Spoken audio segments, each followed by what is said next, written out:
BJP की सरकार ने असंगठित अर्थव्यवस्था पर आक्रमण किया है और आपको गुलाम बनाने की कोशिश की जा रही है। 2008 में जबरदस्त आर्थिक तूफान है, पूरी दुनिया में, अमेरिका में, जापान में, यूरोप में, चाइना में, सब जगह आया।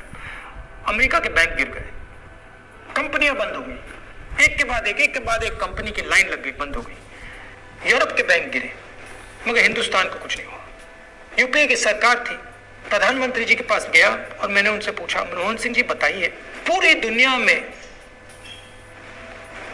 आर्थिक नुकसान हुआ है, हिंदुस्तान को कोई असर नहीं हुआ, कारण क्या है? मनमोहन सिंह जी ने कहा, राहुल, अगर हिंदुस्तान की अर्थव्यवस्था को समझना चाहते हो तो यह समझना होगा कि हिंदुस्तान में दो अर्थव्यवस्थाएं हैं। पहली असंगठित अर्थव्यवस्था और दूसरी संगठित अर्थव्यवस्था। संगठित अर्थव्यवस्था में बड़ी कंपनियां, नाम आप जानते हो।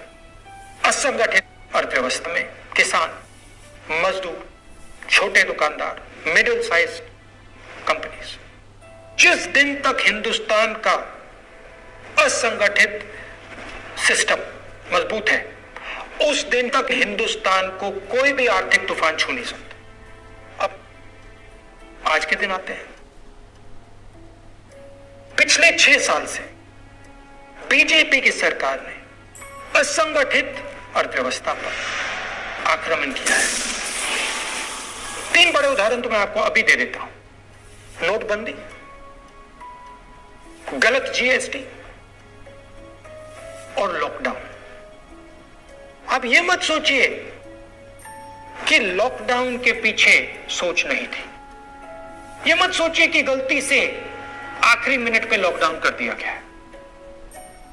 इन तीनों का लक्ष्य हमारे इनफॉर्मल सेक्टर को खत्म करने का है।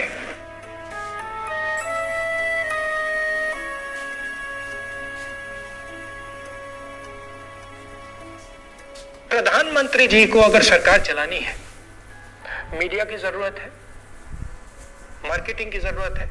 मीडिया और मार्केटिंग 15-20 लोग करते हैं। इनफॉर्मल सेक्टर पे पैसा है, लाखों करोड़ रुपए, जिसको ये लोग छू नहीं सकते।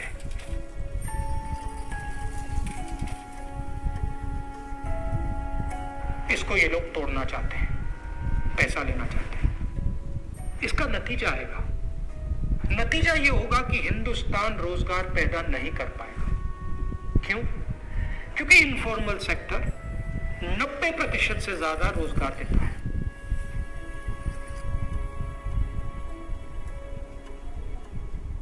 जिस दिन इनफॉर्मल सेक्टर खत्म हो गया, नष्ट हो गया, उस दिन हिंदुस्तान रोजगार पैदा नहीं कर पाएगा।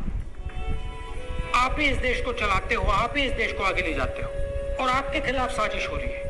आपको ठगा जा रहा है और आपको गुलाम बनाने की कोशिश की जा रही है। हमें इस आक्रमण को पहचानना पड़ेगा और पूरे देश को मिलकर इसके खिलाफ लड़ना पड़ेगा।